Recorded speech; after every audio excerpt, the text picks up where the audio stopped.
even the best actors have their melodramatic moments, but every once in a while, performances go from a little over the top to insane. Maybe these performances are so over the top they circle back around to brilliant, or maybe they're just embarrassing. Either way, these clips offer examples of overacting at its finest. John Alderton in Zardoz. Everything about 1974 Zardoz is weird. It features Sean Connery with a long braid and rocking the Borat swimsuit look for most of the film. It's a bizarro, trippy movie about a godlike creature called Zardoz who talks through a giant stone head, a group of immortals who don't believe in sex or sleep, and Connery running around with his copious body hair on display. But Connery doesn't earn the scene chewing crown. That honor goes to John Alderton playing an immortal named Friend. I hate all women. Birth, fertility, superstition. And that's just a taste. If this scene seems confusing, don't worry, it doesn't make any more sense in the context of the film either. I will not go to second level with you. But you have to applaud Alderton for making the most of his odd moment in this terribly strange film. Nicolas Cage in Vampire's Kiss. You can't talk about overacting without talking about Nicolas Cage, and Vampire's Kiss is one of his early moments of over-the-top glory. Long before his Wicker Man remake found him screaming about bees and punching a woman while wearing a bear suit, he released what might actually be the craziest movie of his career. 1988's Vampire's Kiss stars Cage as an ad exec who gets bitten and thinks he's turning into a vampire. And apparently vampires are 100% insane, because that's how Cage plays his metamorphosis. I never misspelled anything! Not once, not one time! I'm sure that you didn't. Oh, to be a fly on the wall as this scene was filmed. If the crew wasn't desperately holding back laughter, they must have been looking for the exits. John Travolta in Battlefield Earth. John Travolta wanted to bring the central mythology of Scientology to life with Battlefield Earth. Instead, he created one of the worst movies of all time and gave a completely bizarre performance in the bargain. Battlefield Earth is about a terrible race of dreadlocked aliens who have enslaved humanity. Travolta stars as the main bad guy, Turl. Travolta decided Turl was a guy who loved a good laugh, doling out his version of an evil chuckle in almost every scene. I do what I can. It's a joke. If the goal was to make these gross aliens as unappealing as possible, then Travolta actually did a perfect job.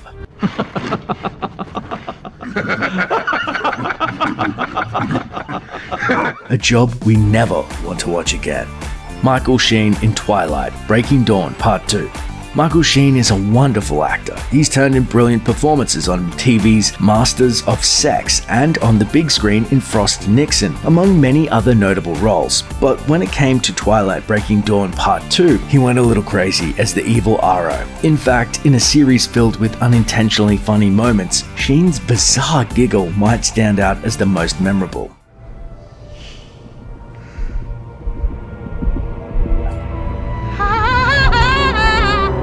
It's funny every time. Sheen actually offered an explanation of his big moment to MTV, saying that his character has been alive for centuries and centuries, and he's probably incredibly bored and gets hysterical when something actually unexpected happens. It really does make perfect sense when you think about it, which means Sheen managed to turn an over-the-top moment into a secretly brilliant acting choice. Bravo.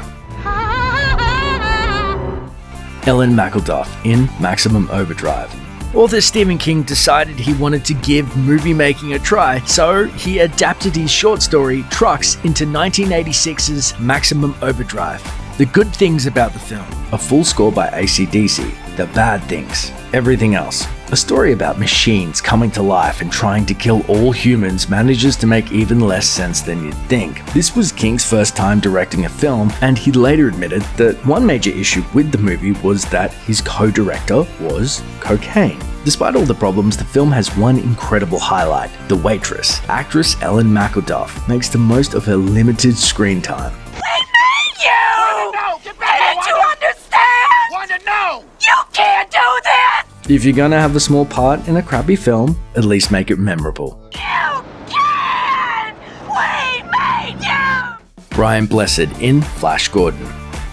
1980s space opera Flash Gordon sure had an interesting cast. Brian Blessed, an acclaimed British Shakespearean actor with a big voice and personality, and Max von Sydow, a frequent collaborator with Ingmar Bergman, who's considered one of Sweden's greatest actors, played second fiddle to Sam J. Jones, a former contestant on The Dating Game. Watching Flash Gordon, you get the sense that Blessed knew he wasn't winning any Oscars for the film, so he just had as much fun as humanly possible playing a winged man who flies around in leather briefs and a breastplate while Queen plays on the soundtrack. Why not go over the top, right? Oh, well, who wants to live forever?